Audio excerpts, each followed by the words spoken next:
call is now being recorded. Mag-rejoin na lang po yung naalis.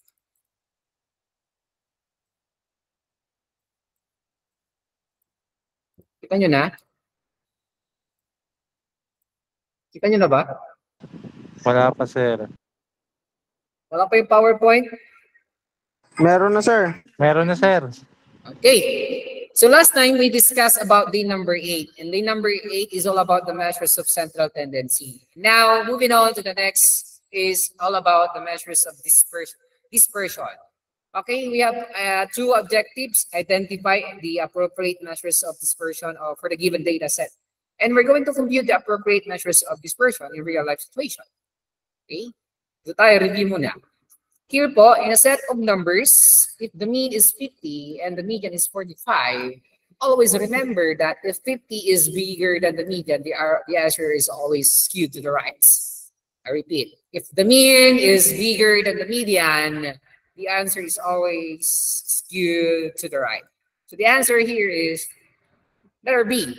If ever the mean is less than the median, the answer will be skewed to the left. Okay?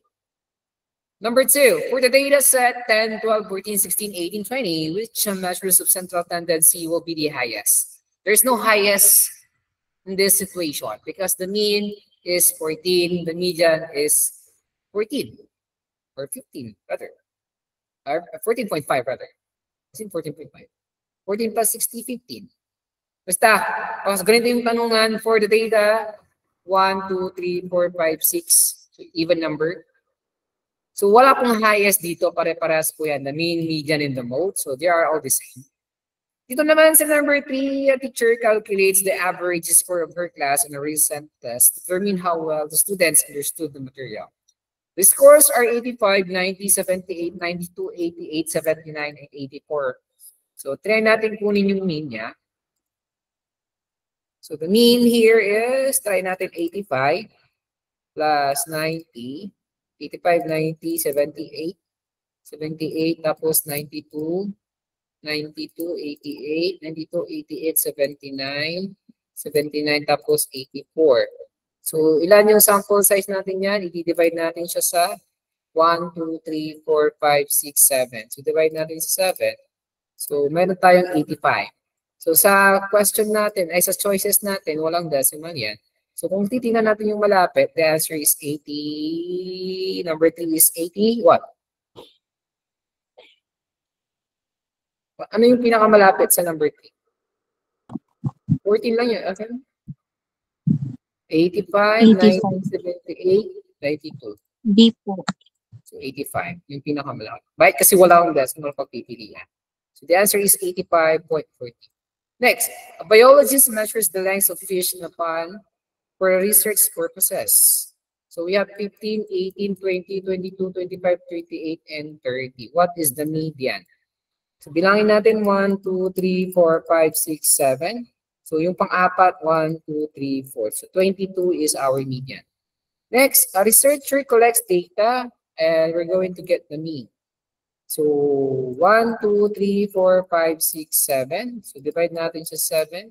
So, 5 plus 7 plus 8 plus 6 plus 9 plus 10 plus 7. So, ano yung sagot natin dito sa number 5? Try nyo nga i-solve. Solve ko din dito sa akin. So, 5 plus 7. 5 plus 7 plus 8 plus 6 plus 9 plus 10 plus 10 plus 7. So, ano yung sagot na nakuha nyo? Sabi ni Owen, 7. Plus, divide natin siya sa ilan yan? 1, 2, 3, 4, 5, 6, 7. So, 7 po yan. 7 point, walang sakto. 7.43 lang yan, no? So, ang saktong sagot dito sa number 5 is letter, ang pinakamalapit is letter B. B. Alam mo yung nandito ka. Yan. Basta, kung sino yung malapit, ganun, siya yung tamang sagot. If ever na ganyan yung mga questions. Alright, MCT. What is MCT stands for? Measures of Central Tendency. What is MCT again? It provides a very convenient way of describing the set of scores with a single number that describes the performance of the group. That is the definition of MCT. And that is, yes, that's the definition of MCT, describing the set of scores on a performance ng grupo. Or this is what we call the distribution of scores. Okay, also defined as a single value and also describe the center and the middle. That is MCT. Okay? Yung mean naman natin, guys, and we have the 3 measures of central tendency, yan ang papasok si mean. This is denoted as X bar, and ang tawag sa kanya is arithmetic average. Yung sa mean natin, guys, yung mean natin, ano siya? Ang tawag dito, sampling stability is desired. Okay? Sampling stability is desired. Stability. So, kailan ginagamit ang mean? When the sampling stability is desired. Next. And it is easily affected siya ng extreme scores.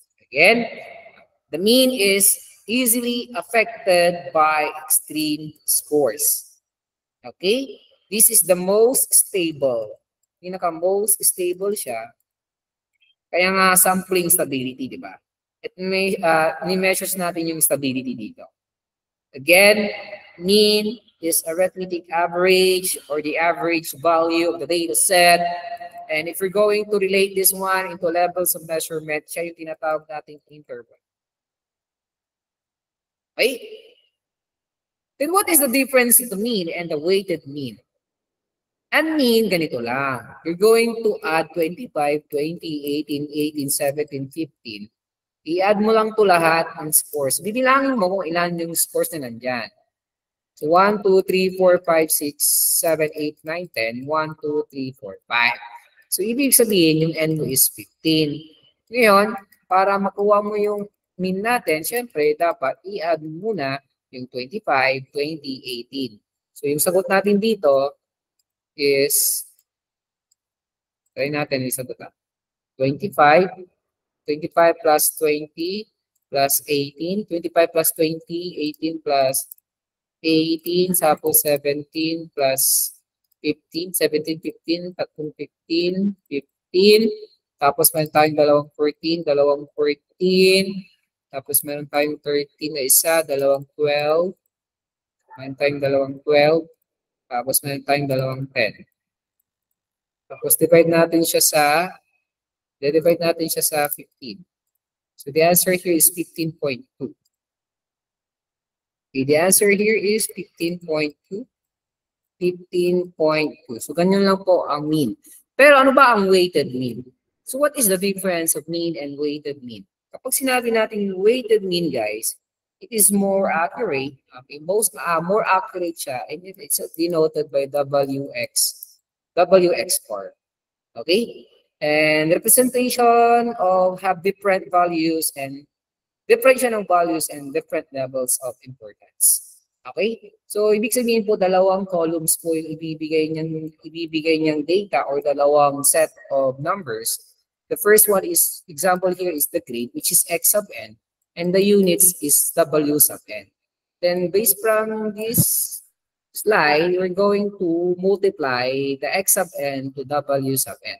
This is how to, ito po yung way on how to solve your GWE. Yung tinatawag natin GWA, for example. Kaya weighted mean siya. General weighted average, di ba? So, mumultiply natin yung grade mo sa units na meron ka. So, 1.25 times 3. So, what is 1.25 times 3, guys? What is 3.75. I-type nyo na lang. Next, 3.75 daw. Next, what is... Oh, 3 na ito. 3. How about 1.25 times 6? 1.25 times 6. 1.25 times 6 po. 7.5. Next. How about 3 na to? How about this one? 3 times 1.50. 3 times 1.50. Please participate po. Ano 1.5? Paano naging 1.5 ang 4.5? Sige, 4.5. How about 1.25 times 3 ngayon? 1.25 times 3. 7.5 yan? Sure? Bakit may 7.5 ako nakikita? 3.75. 3.75. How about 1.50 times 3? 1.50 times 3, 4.5. How about 1 times 2? 2. Ngayon, we're going to get the summation of Wn x sub n. Kunin nyo yung ano niya. What is the summation of 3.75? 3.75, 3, 7.5, 3, 4.5, 3.75, 4.5 plus 2. I-total nyo yan, guys. Para makuha natin yung summation ng Wn and x sub n. Ilan? That is the total.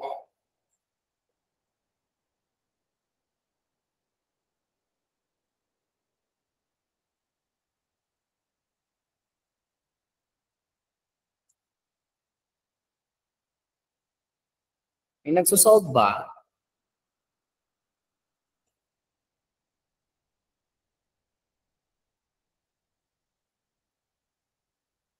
According to Vince, it is 32.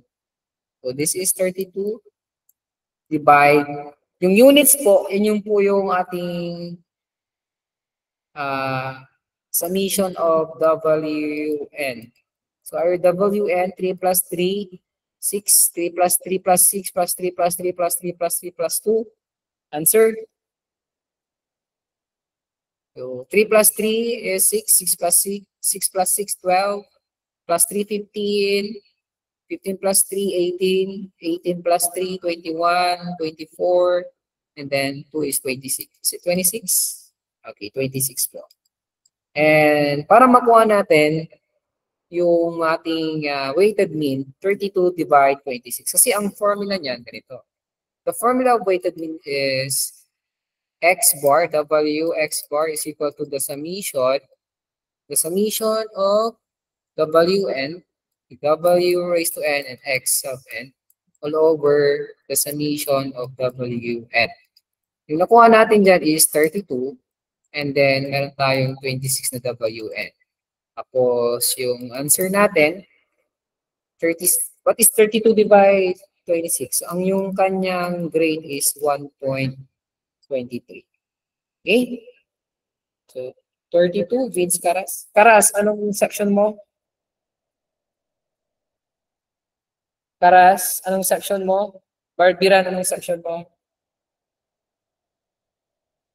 Block 10, Caras. How about Barbiran? Block 10 din. Okay, so the total of our Wn x sub n is 32. Then para makuha mo yung average mo dyan, i-divide mo siya sa 26 yung units, yung W sub n. So 26 po yan, ito po yung formula niya. So 32 divide 26 is 1.23. Yan yung tinatawag nating weighted mean.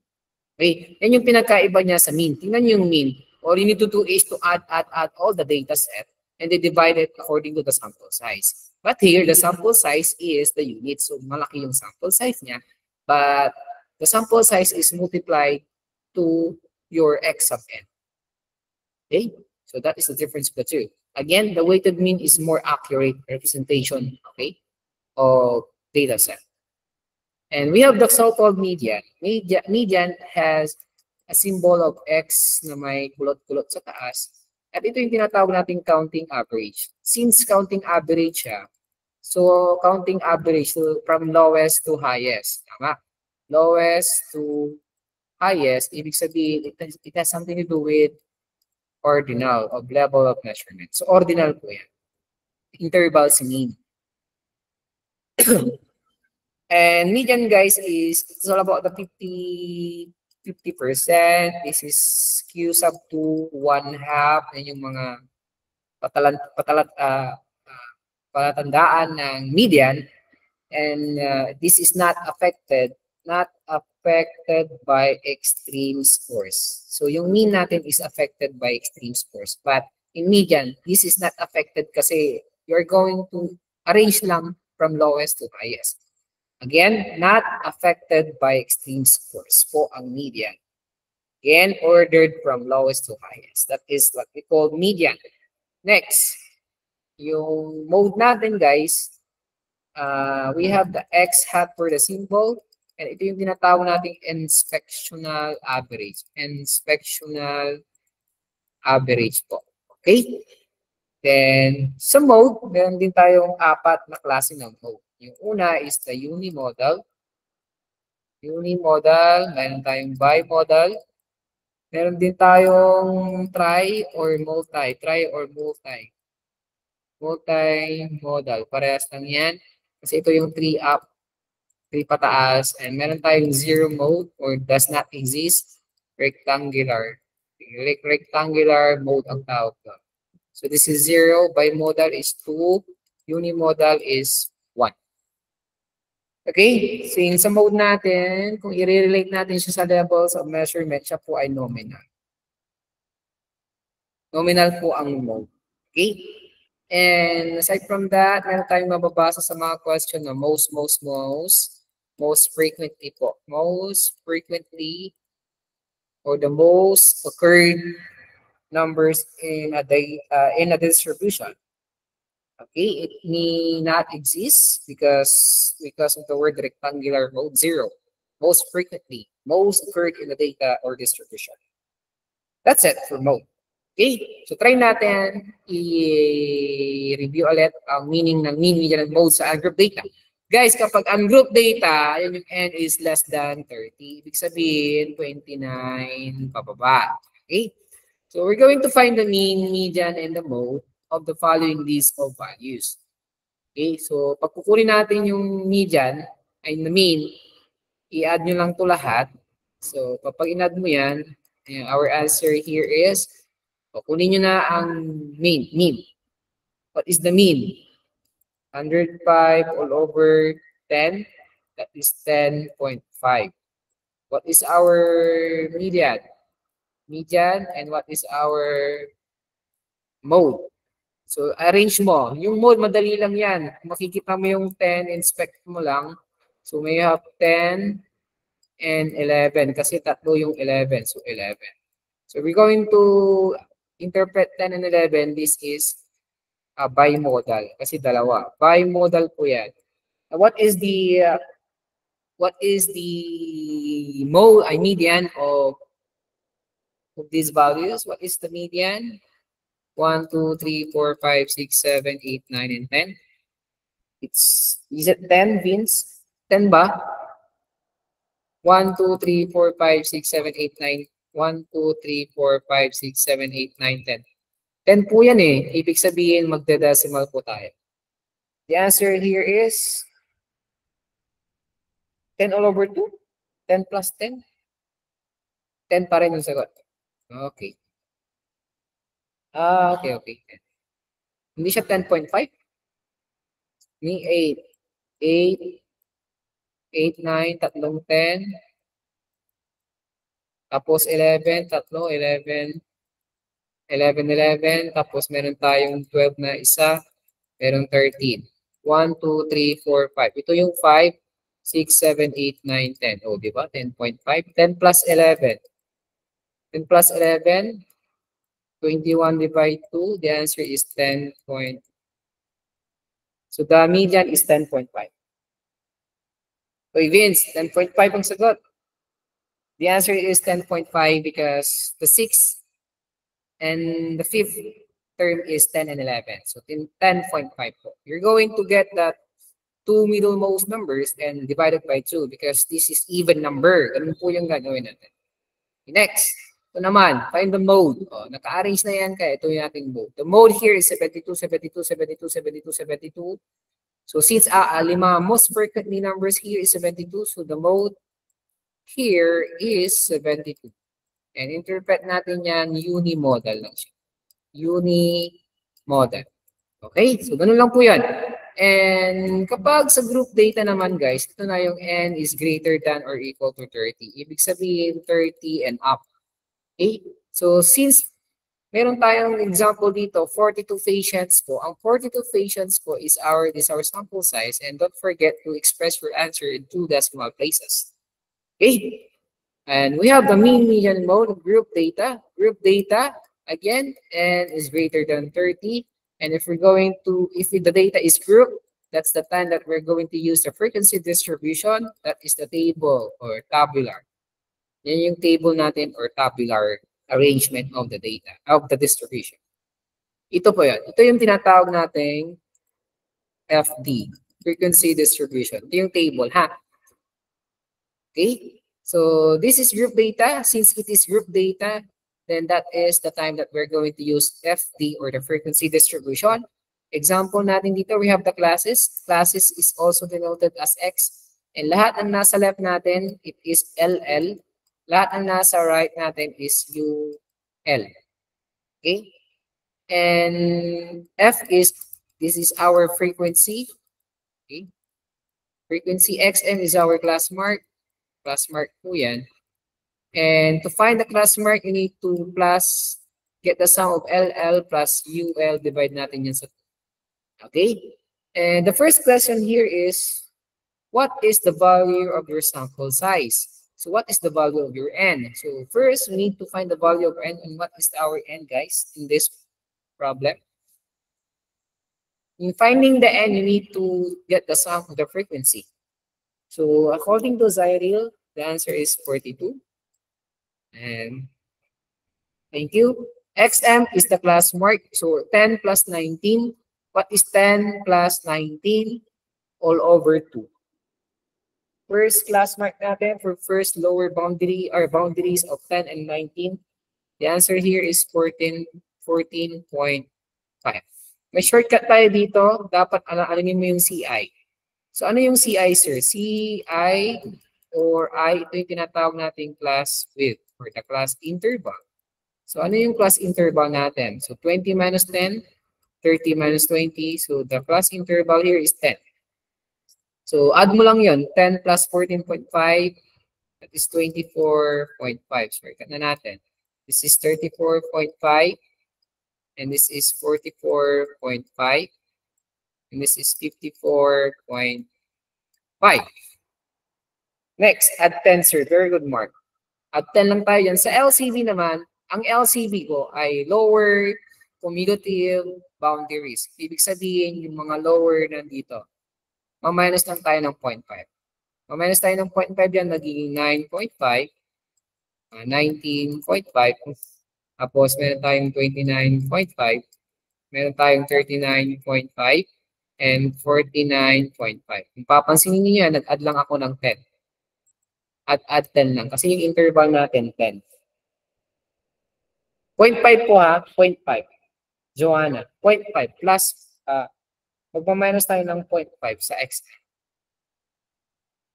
Or mag-add tayo ng 5 sa, pwede naman. At least may nakita mo yung pattern. Pwede yun. 14.5 plus 5. Pwede yun. Pwede. Pero hindi naman ata lahat ng pagkakataon plus 5 eh. Pero kasi yung plus 10 natin is, sa lahat ng pagkakataon pwede yun kasi class interval. Less than CF, mag-start tayo sa lowest boundary. So 5 po yun. 5 plus 8, 13. 13 plus 11, 24. 24 plus 12, 36. 36 plus 6, 42. So 42 yung nakuha ko dito, 42 din yung nasa F natin, so the same. Next, yung FXM naman, we're going to multiply the frequency times the class mark. So what is 5 times 14.5, guys? 5 times 14.5. 72.5. So 72.5.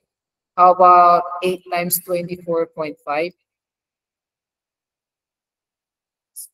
Joanna is 196. Next po. Next. Mark Paragas, anong section mo? Mark Paragas, section. Sir, block 9 yan, sir. Okay, block 9. Joanna Ferrer, what is your section? Block 10. Okay, so 196. How about 11 times 34.5? Is it 379.5? How about? So, fina-follow ko na yung tinatype mo dito. Next, how about 44.5 times 12? 534. How about 6 times 54.5? 327. Okay. Total natin ito. Ito-total natin ito lahat. Total niyo to, summation of FXM, 1,509. Yun. Kompleto na yung ating data. So, punta na tayo doon sa mean. Click natin to.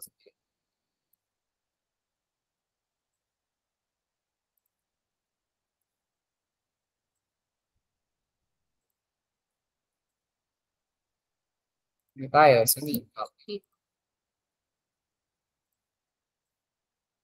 Alternative formula for mean x bar is equal to summation of your FXM all over your n. Since we already know the FXM natin, which is 1,509, all over 42. 42 po yung n natin, di ba? So what? N po, n is 42, 1,509 naman yung FXM natin. So what is 1,509 all over 42? Answer, 35. Is it 35.93? Okay, you have the same answer na. Zairil Maningding, what is your section? Maningding. Anong section mo, Zairil? Block 9 din. Block 12. Wala bang sasagot sa block 12 dyan. Next. So we already know the mean of the group data. Next is the median. Okay, median na po tayo. And the median po, meron po tayong sa median, the formula is LB, then summation of F all over 2 or N all over 2 po yan, minus the less than CF all over the F or tanggalin nyo ng MC na yan, all over times the I or the CI, the class width. Again, for the median, X na may N niya dyan, tapos LB po tayo dyan, plus LB plus N all over 2 minus less than CF all over F times your CI. Okay? The technique here, you must know the middle of your N. Your N in our data is 42. So 42 divided 2, the answer is 21. So hanapin natin, Joanna, yung 21 sa ating table. From the lower CF, ha? 24 po yun, di ba? Ibig sabihin nandito, 24. Okay? Ay, yes, 21 rather. 21 po yung nakuha nating N. Yes, nasa 24 siya. Kasi wala siya sa 5. Wala siya sa 13. Okay? Yung 5 na yan, ibig sabihin, nandyan yung 1 to 5. Ito naman, 6 to 13. Ito naman, 14 to 24. Yung 14 to 24, nandyan ba si 21? Hello? Nandyan ba si 21? Yes, sir. Thank you. So, nandyan si 21, ibig sabihin, magre-rely tayo sa 24 kung ano yung ating LB. Yung LB natin dyan is, our LB is 29.5. So, lagay natin dito, our LB is 29.5. Magpa-plus tayo dyan. Tapos, meron tayong N all over 2. Alam na natin yung N all over 2 natin, which is 21 minus less than CF. Yung less than CF natin, kung ano yung nakuha natin na guide natin, yung nasa taas niya, yun yung less than CF niya. Yun yung less than CF niya, which is 13, di ba? So, lagay natin dito 13 all over the frequency. Kung ano yung natapatan na frequency niya is 11. Lagay natin 11. 11. Tapos, sinumultiply natin siya sa 10. Sir, bakit 10? Yung class width natin is 10. That interval is 10. 50 minus 40, 10. 40 minus 30, 10. Kaya yung class interval natin is 10. Next. Hanapin nyo na yung median natin dito. 26. Is it 26? Mali. 32. 36. Papago-bago yan. Mali ang 26 kasi 29 yung starting niya. 36, parang malaki na. 38 ba si John Boy? Prestosa. Okay, tingnan natin kung sino ang tama.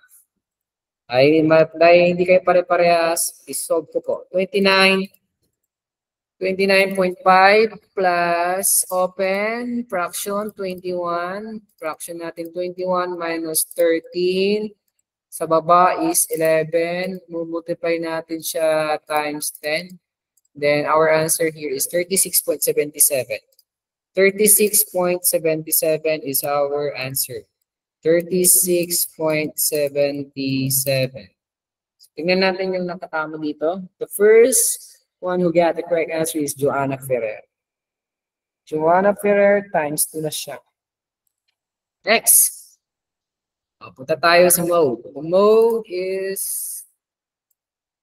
this is the mode po. Yung mode natin is X hat LB ng mode plus your D1 all over D1 plus D all over D2 times the CI. So, yung technique natin dito is the highest frequency. So, what is the highest frequency, sir? The highest frequency is 12. So, the highest frequency is 12, meaning to say, the LB na kukunin natin is 39.5. Kasi ang natapatan ng 12 is 39.5. So, ilalagay natin dito, the answer here is 39.5 for our LB. So, yun po yung LB natin. Yung D1 natin, kunin mo yung highest frequency. Pag nakuha mo na yung highest frequency, ima-minus mo yung 11. Yung 11 na yan, ang tawag dyan is, yan yung, para makuha mo yung D1 at D2. Yung D1 is upper, yung D2 is lower of your, the lower part of your highest frequency. So, ima-minus mo yan, 12 minus 11 for D1, 12 minus 6 for D2. So, 12 minus 11 is 1. Yung lagay natin sa D1 is 1. 1, magiging 1 po yung ating D1. So, 1. Yung D2 natin is 12 minus 6 is 6. So, lalagay natin sa D2 is 6. Yung CI natin is 10. Okay. So, po, 39.5 plus 1 all over 1 plus 6 times 10. Sabi ni Gio, 39.64. 39.64. Sabi ni Owen, 15.64. Mali yan, Owen, kasi mababa ka na eh. 39, nasa 39 up lang yan. Wala nang sasagot? 37, Oliveros. 40.92, Ira, Agustin. Okay, check natin since iba-iba yung sagot ninyo. Itatry ko po dito sa aking calculator. 39, 39.5, tapos sa taas, meron tayong 1, tapos sa baba, delete 1 plus 6 times 10. So, sagot ko dito is 40.90. Walang nakakuha. 40.93. So, our answer here is, it should be 30.93. So, your answer here is wrong. Our answer should be 39.93. 2 decimal places. Okay? So that's it for measures of central tendency. Now, let's move on to, ito pala yung sasagutan niya. I-picture nyo na po yung sasagutan niyo for activity number 8. We're going to pass it on Friday. So ito yung magiging question niyo. So bahala na kayong gumawa ng table dyan. Ha? Sa long pad na lang. Ha? Sa long pad. Okay? Next. So we're done with the measures of central tendency. Ang susunod po doon, kadugtong niya ito palagi. Measures of dispersion. Measures of dispersion, guys, is kilala siya bilang variability and variation. Yan. Sumakit ang ilong ko. Wait lang. Excuse me. So the measures of central tendency talks about the distribution of the scores, describing of the scores. But now, In measures of variability, we're going to describe again, but the spread na. The spread of the scores or the distance of the scores. Sumakit yung ulo ko.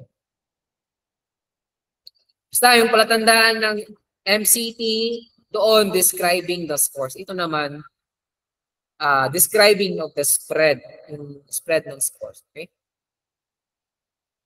And we have two ways in describing measures of variability or variation or dispersion. Tatlong tawag sa kanya, dispersion, variability, variation. Okay, we have two ways, absolute and relative. But in our module, we're going to use absolute value lang ng ungrouped data. Again, ungrouped data lang po tayo. Madali lang ang ungrouped data. This is n is less than 30. We have types of absolute measures of variation. Number one, papasok na si range. Range is denoted as small letter r. Anong gagawin natin sa range, sir? Highest and lowest, get the difference. Minus mo yung highest. Highest minus the lowest. And this is the most simplest and crudest type of measures of variation. Pinaka-easy lang siyang gawin. Okay? It is easily affected by extreme scores. Extreme scores, outliers. What is outliers?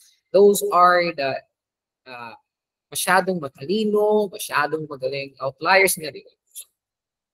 Pwedeng matalino, pwedeng sobrang hina. Outliers ang tawag sa mga yun. Now next, yung dito sa range, kunyari may binigay sa inyo 1, 2, 3, 4, 5, and 6. Kukunin mo yung range dito, 6 minus 1. So the range here is 5. Kasi highest and lowest. Get the difference. So, ang answer dyan is 5. Ito namang IQR or interquartile range. Meron tayo dyan na Q3 and Q1. Yung third quartile ko is tinatawag siyang Q3. First quartile is Q1. So ano ang Q2? Q2 is the median. Okay? It only consider the middle 50% of the scores in the distribution. Okay? Yan po papasok sa Q2. And what is the formula of IQR, sir? IQR is Q3 minus Q1. Okay? So, para mas maintindihan natin, example natin dito, 200, 300, 500, 800, 1,000, 1, 2, 1, 5, 2,000, 2, 5, 3,000. Bilangin natin yung sample size niya. 1, 2, 3, 4, 5, 6, 7, 8, 9, 10. So we have 10, even number. So para makuha mo yung Q3 at Q1, dapat alam mo muna ang definition ng Q3 at alam mo ang definition ng Q3 at Q1. Ang Q3, that is the upper middle. And yung upper, ito yung lower. Talks about middle kasi 50%. Yan. Ngayon, it is arranged by lowest to highest. So, kailangan mo muna siyang i-arrange. Since naka-arrange na siya, 200, 300, 500, 800, 1,000. Yung middle niya is 1,000 and 1,200. Kasi nga, 10 sila. 1, 2, 3, 4, 5. Ibig sabihin yung 1,000 and 1,200, these are the two middlemost numbers. So kapag kukunin mo yung Q2 natin or the median, so 1,000 plus 1,200 all over 2. Ang sagot dyan is 1,100. Ibig sabihin, nandito yung middle nila, 1,100. So kapag kukunin na natin yung lower, okay, yung lower dyan na numbers, these are 200, 300, 500, and 800. 1, 2, 3, 4, 5, 1,000. Kasi 10 yan eh. Ibig sabihin, 5 sa lower, 5 din si upper. So 1,200, so 1,500, 2,000, 2,500, and meron tayong 3,000. Okay? Yun. So sa Q3 pa lang, makikita mo na agad yung sagot. Since naahati na sila sa lower and upper, ang natira is i-add number. Add number na po sila. 1, 2, 3, 4, 5. Since naka-arrange na siya from lowest to highest, ma-identify mo na agad kung sino yung pinakagitna. So yung Q3 na gitna natin dyan, pinakagitna is 2,000. Yung Q1 natin na pinakagitna dyan is 500. So, ibig sabihin, following the definition of IQR is Q3 minus Q1. So, 2,000 minus 500. So, our IQR is 1,500. So, that is the solution on how to get the value of IQR. The next example, try natin itong isang example. Bilangin natin yung sample size. 1, 2, 3, 4, 5, 6, 7, and 8. So, 8 na yan. So, ibig sabihin, hindi. 8 na yan, di ba? Kanina, 10. Even na naman. Try natin dito. Try natin ito. 13, 15, 17, 18, 20. Yan, try natin. 1, 2, 3, 4, and 5. What is Q2? Q2 is 17. Kapag odd number po yan, since 5 yung n natin, i-eliminate natin si Q2. So, ang matitira na dyan, this is Q1. Ito na yung Q3. Okay? Yan. Yun yung magiging solution natin. Next, para makuha mo yung middlemost ng 13 at 15, i-add mo siya. 13 plus 15 all over 2. So naman yung Q3, since dalawa yan, since na-divide na sila sa dalawa na lang yan, i-add mo na lang siya. 18 plus 20 all over. So the answer here in Q1 is it 14? What is Q1? Is it 14, guys? And what is Q3? Q3, 18 plus 20, that's 38. 38. Tama? 38 ba yan? 38 divide 2. What is 38 divide 2?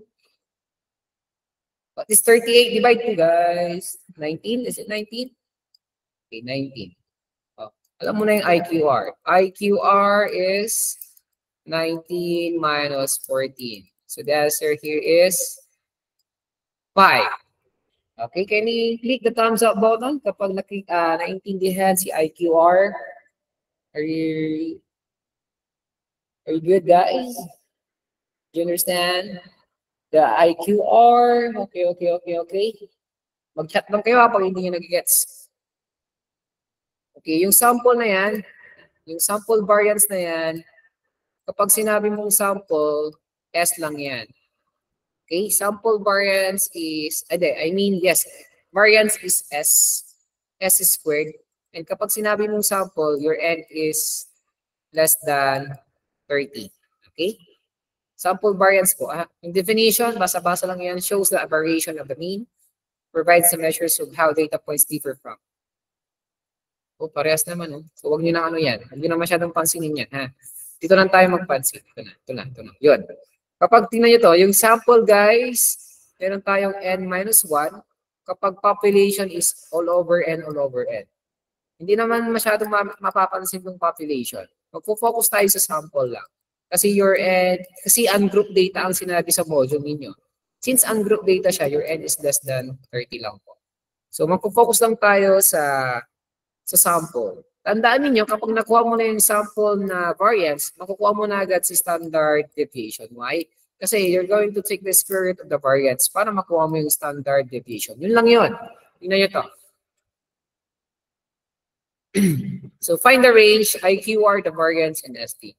So this is our example. Okay. Number 1, yung range. Para makuha mo yung range, dapat alam mo yung highest, which is 60 minus 24. So our answer here is 36. So your range here is 36. Then number 2 naman yung IQR natin. Okay. IQR natin, you must know the Q3 and Q1. First, you need to arrange it from highest to lowest or lowest to highest rather. So 30, 40, 30, 40, 50, and 60. So kitang-kita po yan na ang Q2 natin is 40. And the lower middlemost is, this is what we call Q1, and this is our Q3. So for our Q1, 24 plus 30 all over 2. Answer, what is 24 plus 30? 27. Right, 27. And our Q3 naman, U3 is 50 plus 60 all over 2. Answer, U3 is 55. And what is our IQR? IQR is 55 minus 27. What is our IQR? 55 minus 27. According to Owen, it's 28. So our answer here is 28. Owen, Flores, anong section mo?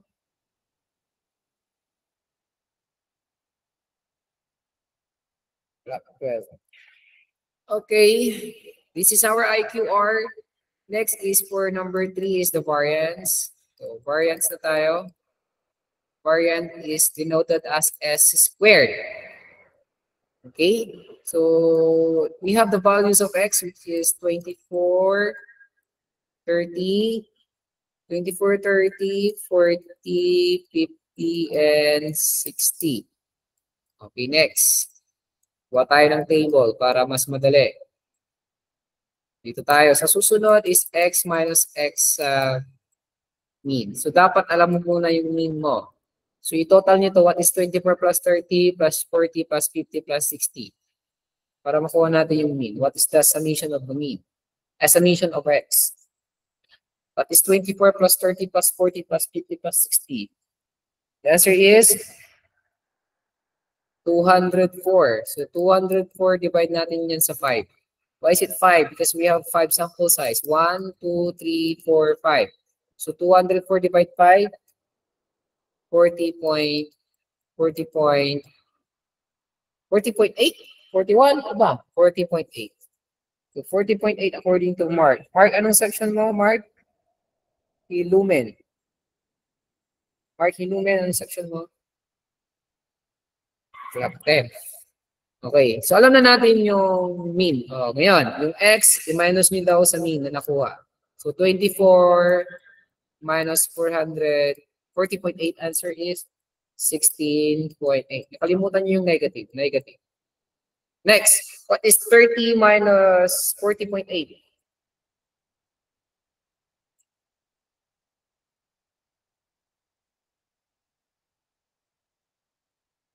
$30. 30 po. 30.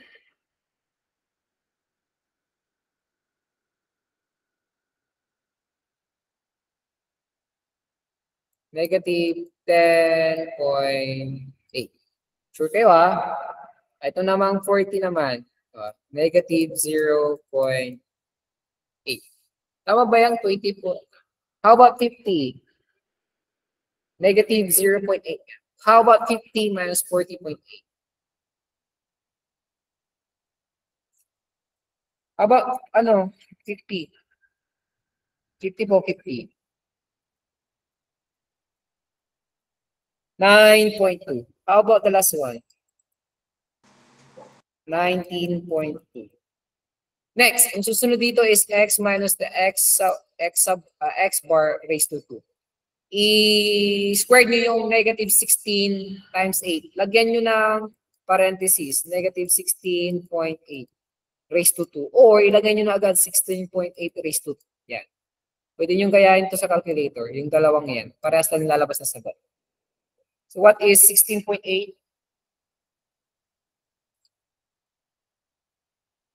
Wala nang negative yan, 0. Kasi may parenthesis siya. 275.56, 282.24, okay, 282.24. 24 ba? Next, how about negative 10.8 raised to 2? 116.64. Okay, next, how about 0.8 raised to 2? 0.8 raised to 2. 0.64. 0.64. 9.2 raised to 2. Wala nang negative ha. Wala nang negative kasi squared na yan. 84.64. 84.64. 19.2 raised to 2. 368.4. 64. Ngayon, i-add nyo to lahat. Kunin nyo yung summation ng last column. X minus X sub bar, ay X bar equals. So, ano yung summation niya?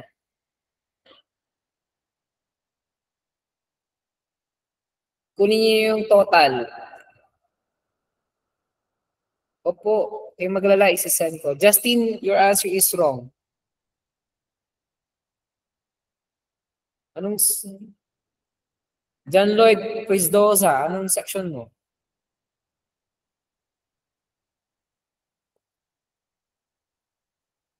John Lloyd, anong section mo? John Lloyd Quizdosa, block 12. 852.8. Nakuha ni Joanna Ferrer. Joanna, ano yung section mo?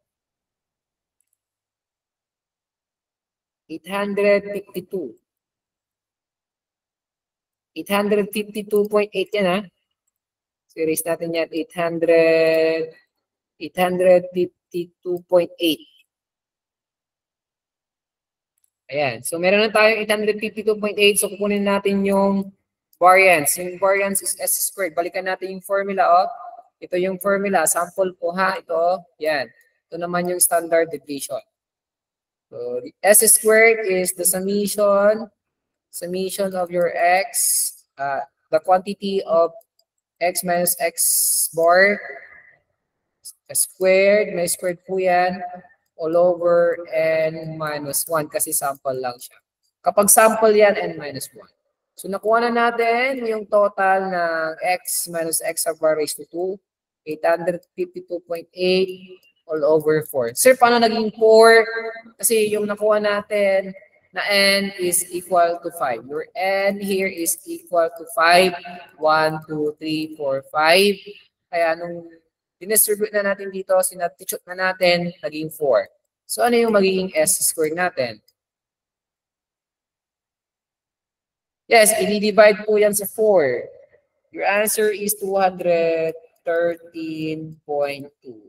Oh, ngayon, since alam na natin yung S squared, mali yung 641. 213.2. Tama yan. Ngayon, ang definition ng standard deviation is take the square root of the variance.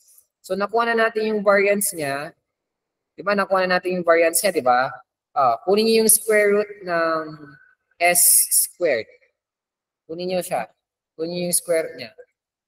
Diba? 213 yan, diba? Lagyan natin dito. Lang, ha? Okay ko dito. Wait lang. So, yung ating S squared is equal to 852.8 all over 5 minus 1 is equal to 213.2.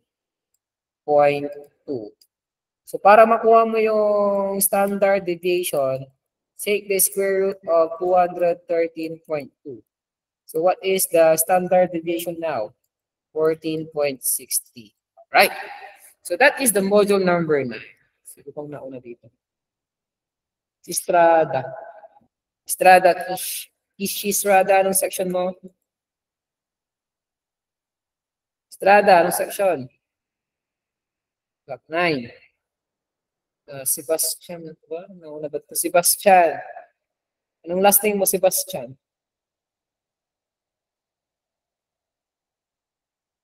And 9. 10 pala. Yan. So, 14.60 po. So, yun po yung pagkuha ng ating variance and standard deviation. Kapag nakuha mo na yung S squared niya or the variance, take the square root of the variance, then that will be the standard deviation na.